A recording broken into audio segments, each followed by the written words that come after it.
କେବେ ଏକ ବଡ଼ ବାଣିଜ୍ୟିକ ବିମାନର କକ୍ପିଟ୍ କଥା ଚିନ୍ତା କରିଛନ୍ତି କି? ହଁ, ସେଇ ଯୋଉଠି ପାଇଲଟମାନେ ବସନ୍ତି। ବିଲକୁଲ। ଯେତେବେଳେ ଜଣେ ସାଧାରଣ ଲୋକ ସେହି କକ୍ପିଟ୍ ଭିତରକୁ ଦେଖେ, ସେ କେବଳ ହଜାର ହଜାର ବଟନ୍ସ, ସୁଇଚ୍ ଆଉ ଝିକମିକି କରୁଥିବା ଲାଇଟ୍ସ ଦେଖିବାକୁ ପାଏ। ସବୁକିଛି ବହୁତ ଜଟିଳ ଆଉ ବୁଝିବା ବାହାରେ ଲାଗେ। ହଁ, ଦେଖିଲେ ହିଁ ମୁଣ୍ଡ ବୁଲେଇଦବ। କିନ୍ତୁ ବୁଝିଲେ ତ, ଏହାର ଗୋଟିଏ ବହୁତ ମଜାଦାର ଦିଗ ଅଛି। ଆକାଶରେ ଉଡୁଥିବା ସମୟରେ ବିମାନର ପାଇଲଟ ପ୍ରକୃତରେ ଅଧିକାଂଶ ସମୟ ସେହି ବିମାନକୁ ନିଜ ହାତରେ ଚଳାଉ ନଥାନ୍ତି। ଆଚ୍ଛା, ସେଇ ଅଟୋ ପାଇଲଟ ମୋଡ୍ କଥା କହୁଛନ୍ତି ତ? ହଁ, ଟେକ୍ ଅଫ୍ ଆଉ ଅଳ୍ପ କିଛି ସମୟକୁ ଛାଡ଼ିଦେଲେ ବିମାନଟି ନିଜେ ନିଜକୁ ଚଳାଉଥାଏ।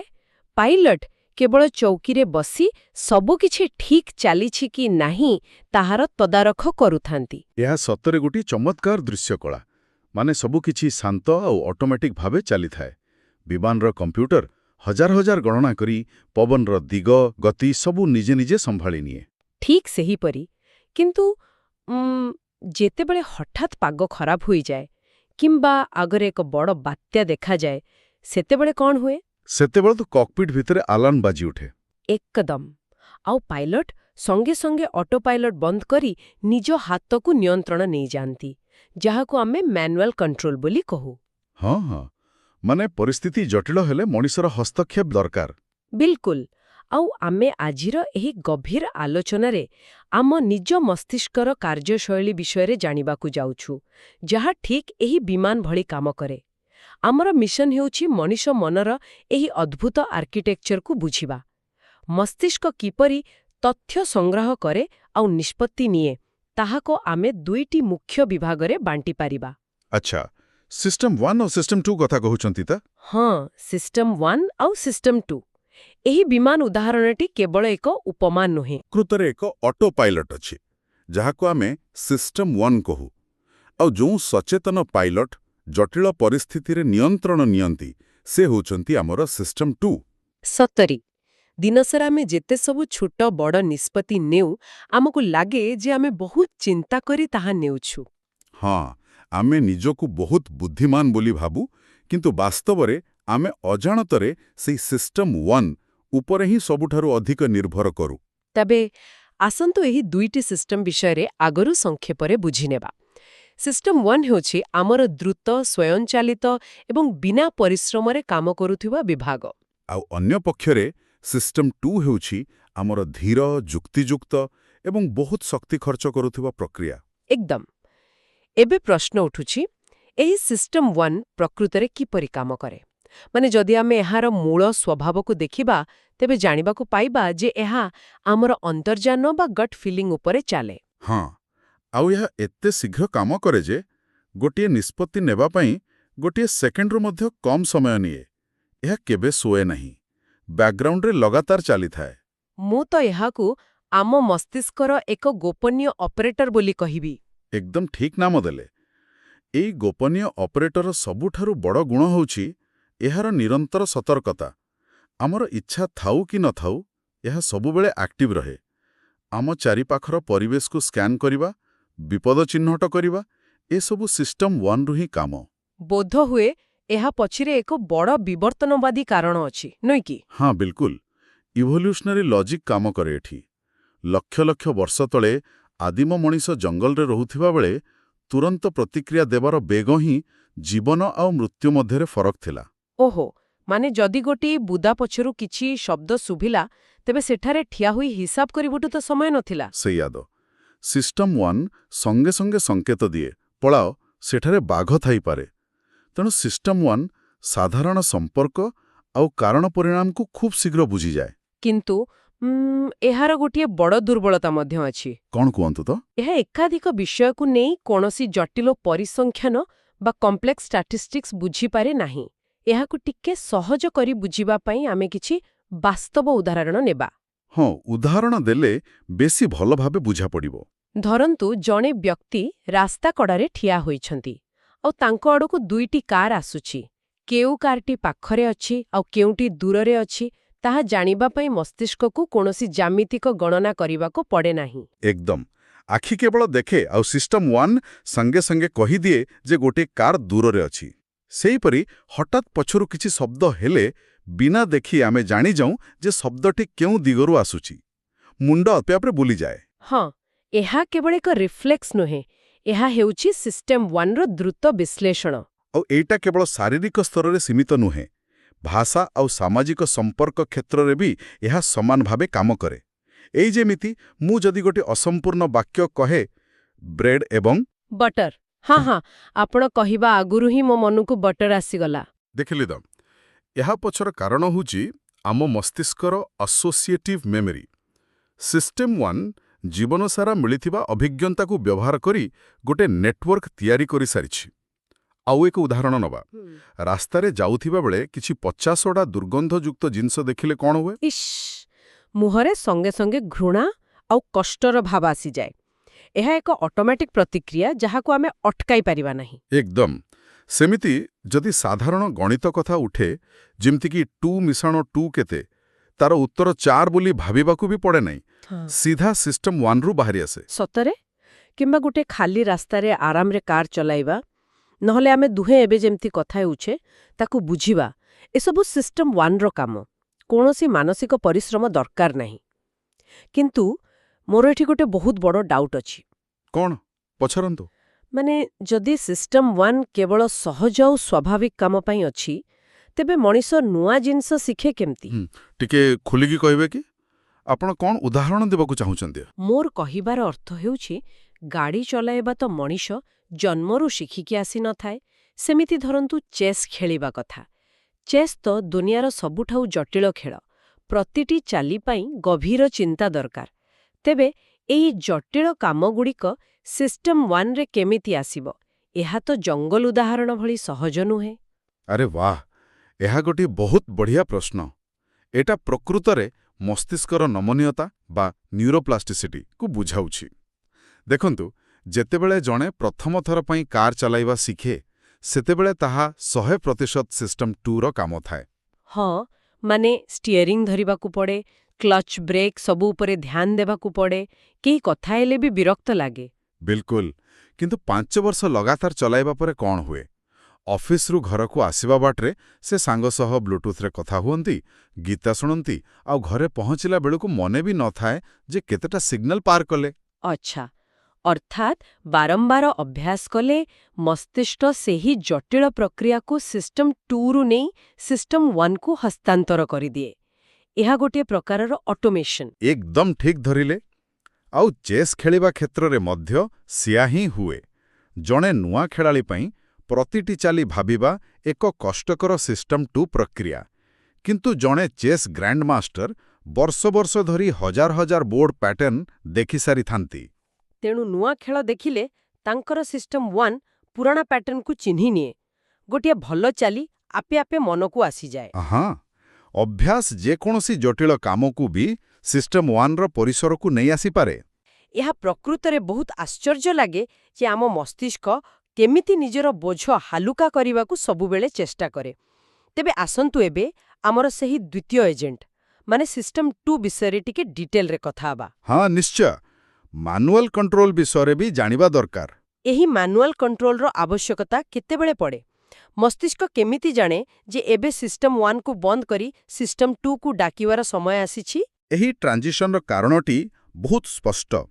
ଯେତେବେଳେ ସିଷ୍ଟମ 1 କୌଣସି ଏକ କଠିନ ସମସ୍ୟାର ସମ୍ମୁଖୀନ ହୁଏ, ଯେଉଁଠି ତାକୁ ତୁରନ୍ତ ଉତ୍ତର ମିଳେ ନାହିଁ ବା ତାର ପ୍ୟାଟର୍ନ ମ୍ୟାଚିଂ କାମ କରେ ନାହିଁ, ସେତେବେଳେ ମସ୍ତିଷ୍କ ବିପଦ ସଙ୍କେତ ପାଇ ସିଷ୍ଟମ 2କୁ ଆକ୍ଟିଭ୍ କରେ। ଆଚ୍ଛା, ସେଇଥିପାଇଁ ଏହାକୁ ସ୍ଲୋ ଥିଙ୍କିଂ ବା ଧୀର ଚିନ୍ତା କୁହାଯାଏ। ଯଦି ଆମେ ପୂର୍ବର ସେଇ ଗାଡ଼ି ଚଲାଇବା ଉଦାହରଣକୁ ନେବା, ରାସ୍ତାରେ ଗାଡ଼ି ଚଲାଉଥିବା ବେଳେ ହଠାତ୍ ଯଦି କୌଣସି ପିଲା ଦୌଡ଼ି ଆସେ, ତେବେ କ'ଣ ହେବ?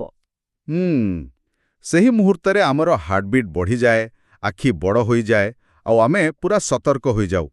ସେତେବେଳେ ଆମ ସିଷ୍ଟମ 2 ପୁରା ନିୟନ୍ତ୍ରଣ ନିଜ ହାତକୁ ନେଇଯାଏ। ବୁଝିଲି। ସିଷ୍ଟମ 2କୁ ବ୍ୟବହାର କରିବା ପାଇଁ ବହୁତ ଉଦ୍ୟମ ଆଉ ମାନସିକ ଶକ୍ତି ଦରକାର ହୁଏ, ନୁହେଁ କି? ଏକଦମ। ଏହାର ଏକ ବଡ଼ ବାୟୋଲୋଜିକାଲ କଷ୍ଟ ଅଛି। ଯେତେବେଳେ ସିଷ୍ଟମ 2 କାମ କରେ, ଶରୀରରେ ଗ୍ଲୁକୋଜ୍ ସ୍ତର ଶୀଘ୍ର କମିଯାଏ, ଆଖିର କନିନିକା ସାମାନ୍ୟ ବଡ଼ ହୋଇଯାଏ, ଆଉ ବ୍ଲଡ୍ ପ୍ରେସର ବଢ଼ିଯାଏ। ଏହା କେବଳ ଦରକାର ବେଳେ ହିଁ ସକ୍ରିୟ ହୁଏ। ଆସନ୍ତୁ ସିଷ୍ଟମ୍ 2ର ଆହୁରି କିଛି ବାସ୍ତବ ଉଦାହରଣ ଦେଖିବା। ଧରନ୍ତୁ ଏକ ଦୌଡ଼ ପ୍ରତିଯୋଗିତା ଆରମ୍ଭ ହେବାକୁ ଯାଉଛି। ସବୁ ଖେଳାଳିମାନେ ନିଜ ସ୍ଥାନରେ ପ୍ରସ୍ତୁତ ଅଛନ୍ତି। ସେମାନଙ୍କର ପୂରା ଧ୍ୟାନ କେବଳ ରେଫରିଙ୍କ ହୁଇସିଲ୍ ଉପରେ ଥାଏ। ଆଖପାଖରେ ଦର୍ଶକ ପାଟି କରୁଥିଲେ ବି କିଛି ଶୁଭେନି ସେମାନଙ୍କୁ। ସତରେ ଏହି ଯୋଉ ଗଭୀର ଧ୍ୟାନ ଆଉ ଫୋକସ୍ ଦରକାର, ଏହା ହିଁ ତ ସିଷ୍ଟମ୍ 2ର କାମ। ଏଥିପାଇଁ ବହୁତ ଇଚ୍ଛା ଶକ୍ତି ଲୋଡ଼ା। ଆଉ ଏକ ଉଦାହରଣ ନିଅନ୍ତୁ, ଯାହାକୁ ଆମେ କକଟେଲ୍ ପାର୍ଟି ଇଫେକ୍ଟ କହୁ। ଭାବନ୍ତୁ ଏକ ବିବାହ ଭୋଜିରେ ବହୁତ ଭିଡ଼ ଅଛି, ଉଚ୍ଚ ସ୍ୱରରେ ମ୍ୟୁଜିକ୍ ବାଜୁଛି, ଆଉ ସେହି କୋଳାହଳ ଭିତରେ ଆପଣ ନିଜ ସାଙ୍ଗର କଥା ଶୁଣିବାକୁ ଚେଷ୍ଟା କରୁଛନ୍ତି। ହଁ, ସେତେବେଳେ ମସ୍ତିଷ୍କକୁ ବାକି ସମସ୍ତ ଶବ୍ଦକୁ ଫିଲ୍ଟର କରି ବାଦ୍ ଦେବାକୁ ପଡ଼େ। କେବଳ ଗୋଟିଏ ସ୍ୱର ଉପରେ ଧ୍ୟାନ ଦେବାକୁ ପଡ଼େ। ଏହା କଲାବେଳେ ଅନେକ ଥର ମୁଣ୍ଡବିନ୍ଧା ବି ହୋଇଯାଏ। ବିଲକୁଲ, କାରଣ ଏହା ସିଷ୍ଟମ୍ 2 ଉପରେ ପ୍ରବଳ ଚାପ ପକାଏ।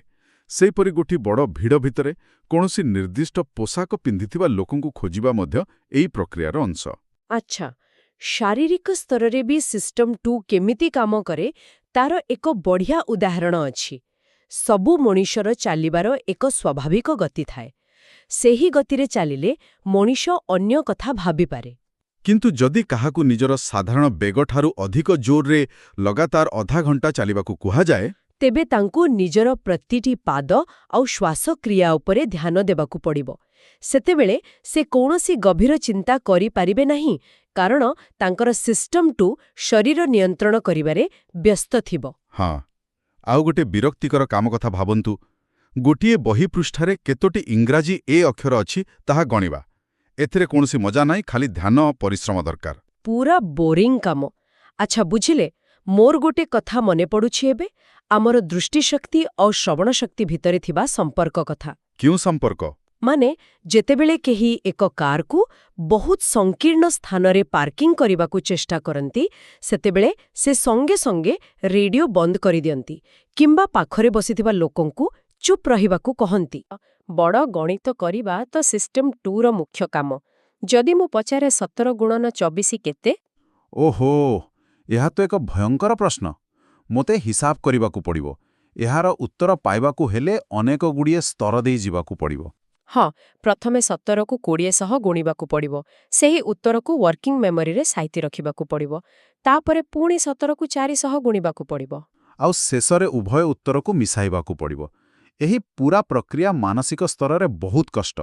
ଏହା କିଛି 2+2=4 ଭଳି ଅଟୋମେଟିକ୍ ନୁହେଁ। ସତ କଥା। ଏହାକୁ ସମାଧାନ କଲାବେଳେ ଲୋକଙ୍କର ହାର୍ଟବିଟ୍ ମଧ୍ୟ ବଢ଼ିଯାଏ। ଆଉ ଏଇଠୁ ହିଁ ମୋ ମନରେ ଗୋଟିଏ ନୂଆ ପ୍ରଶ୍ନ ଉଠୁଛି। ଆଚ୍ଛା, କ'ଣ ସେଇ ପ୍ରଶ୍ନ? ଆମେ ଦେଖିଲେ ଯେ ସିଷ୍ଟମ୍ 2କୁ ବ୍ୟବହାର କଲେ ପ୍ରବଳ ଥକାପଣ ଲାଗେ। ତେବେ କ'ଣ ଆମ ମସ୍ତିଷ୍କ ସ୍ୱାଭାବିକ ଭାବେ ବହୁତ ଅଳସୁଆ? ମାନେ କ'ଣ ଏହା ଜାଣିଶୁଣି ଏହି କଷ୍ଟକର କାମଗୁଡ଼ିକୁ ଏଡ଼ାଇବାକୁ ଚେଷ୍ଟା କରେ? ଅଳସୁଆ ଶବ୍ଦଟି ଶୁଣିବାକୁ ଟିକେ ନେଗେଟିଭ୍ ଲାଗୁଛି, କିନ୍ତୁ ବୈଜ୍ଞାନିକ ଦୃଷ୍ଟିକୋଣରୁ ଦେଖିଲେ ଆପଣଙ୍କ କଥା ସମ୍ପୂର୍ଣ୍ଣ ସତ। ମାନେ ଆମ ମସ୍ତିଷ୍କ ଫାଙ୍କି ମାରିବାକୁ ଚେଷ୍ଟା କରେ। ଟିକେ ଭିନ୍ନ ଅର୍ଥରେ, ମସ୍ତିଷ୍କ ନିଜର ମୂଲ୍ୟବାନ ଶକ୍ତି ବଞ୍ଚାଇବା ପାଇଁ ସବୁବେଳେ ଏକ ସର୍ଟକଟ୍ ଖୋଜେ। ମଣିଷ ଶରୀରର ମୋଟ ଓଜନର ମାତ୍ର 2% ହେଉଛି ମସ୍ତିଷ୍କ, କିନ୍ତୁ ଏହା ଆମ ଶରୀରର 20% ଶକ୍ତି ବ୍ୟବହାର କରେ। ଓ, ତାମାନେ ଶକ୍ତି ସଞ୍ଚୟ କରିବା ଏହାର ପ୍ରାଥମିକତା। ଏକଦମ। ଏହି ଧାରାକୁ ବିଜ୍ଞାନରେ କଗ୍ନିଟିଭ୍ ଇଜ୍ ବା ମାନସିକ ସୁବିଧା ବୋଲି କୁହାଯାଏ। ମସ୍ତିଷ୍କ ଯଥାସମ୍ଭବ ସିଷ୍ଟମ୍ 1 ଉପରେ ନିର୍ଭର କରିବାକୁ ଚାହେଁ, କାରଣ ସେଥିରେ ଅତିରିକ୍ତ ଶକ୍ତି ଖର୍ଚ୍ଚ ହୁଏ ନାହିଁ।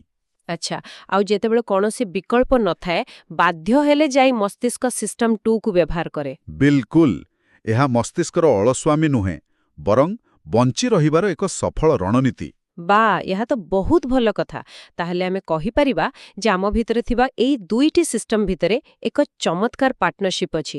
ଆସନ୍ତୁ ଏବେ ଏହି ଆଲୋଚନାର ଏକ ଛୋଟ ସାରାଂଶ ବାହାର କରିବା। ହଁ, ଯଦି ଆମେ ଦେଖିବା, ସକାଳୁ ଉଠିବାଠାରୁ ରାତିରେ ଶୋଇବା ପର୍ଯ୍ୟନ୍ତ ଉଭୟ ସିଷ୍ଟମ୍ ଏକାଠି ମିଶି କାମ କରନ୍ତି। ସିଷ୍ଟମ୍ 1 ହେଉଛି ଆମର ଦୈନନ୍ଦିନ ଡ୍ରାଇଭର। ଏହା ଆମ ଜୀବନର 95% କାମ, ଯେମିତିକି ଚାଲିବା, ଖାଇବା, ପରିଚିତ ଲୋକଙ୍କୁ ଦେଖି ହସିବା, ସାଧାରଣ କଥାବାର୍ତ୍ତା କରିବା, ଏସବୁ ସମ୍ଭାଳି ନିଏ। ଆଉ ଯାହା ଫଳରେ ଆମେ ବିନା କୌଣସି ମାନସିକ ପରିଶ୍ରମରେ ବଞ୍ଚିପାରୁ। ଆଉ ଯେତେବେଳେ ଜୀବନରେ କିଛି ଜଟିଳତା ଆସେ କିମ୍ବା ବଡ଼ ନିଷ୍ପତ୍ତି ନେବାକୁ ପଡ଼େ, ଯେମିତି ଏକ ନୂଆ ଚାକିରି ବାଛିବା ବା ଟଙ୍କା ଇନଭେଷ୍ଟ କରିବା, ସେତେବେଳେ ସିଷ୍ଟମ 2 ଏକ ସତର୍କ ଅଡିଟର ଭାବରେ ଆଗକୁ ଆସେ। କାରଣ ସିଷ୍ଟମ 1ର ସବୁବେଳେ ଠିକ୍ ହେବାର ଗ୍ୟାରେଣ୍ଟି ନଥାଏ। ଅନେକ ସମୟରେ ଏହା ବାୟାସ ବା ପକ୍ଷପାତିତାର ଶିକାର ହୁଏ। ସେତେବେଳେ ସିଷ୍ଟମ 2 ସେଇ ଭୁଲ ଧାରଣାଗୁଡ଼ିକୁ ସୁଧାରି ଦିଏ।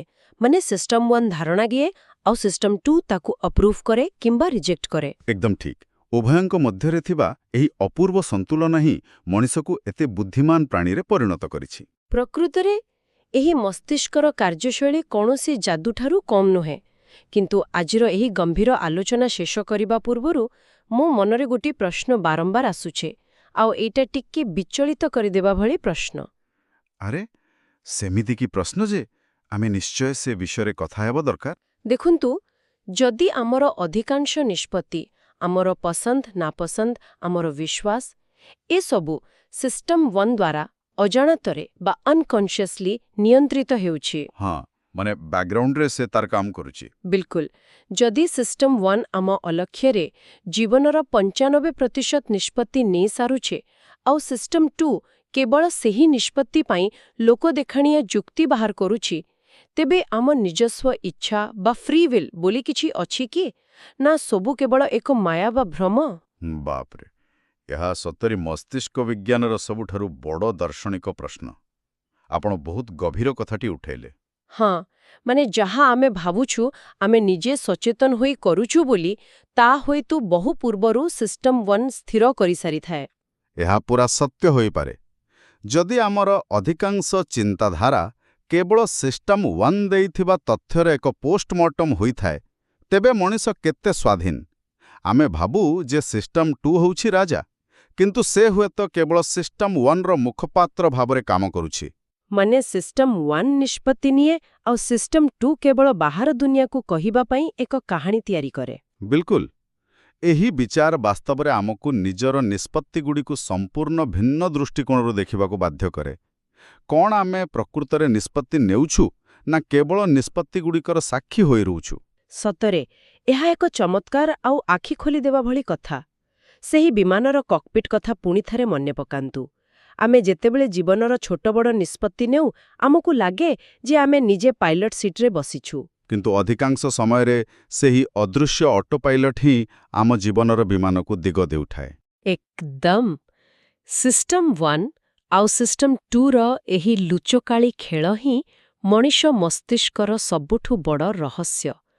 ଆଶା କରୁଛି ଆଜିର ଏହି ଗଭୀର ଆଲୋଚନା ସମସ୍ତଙ୍କ ପାଇଁ ଗୋଟେ ନୂଆ ଚିନ୍ତାଧାରାର ଦ୍ୱାର ଖୋଲିବ।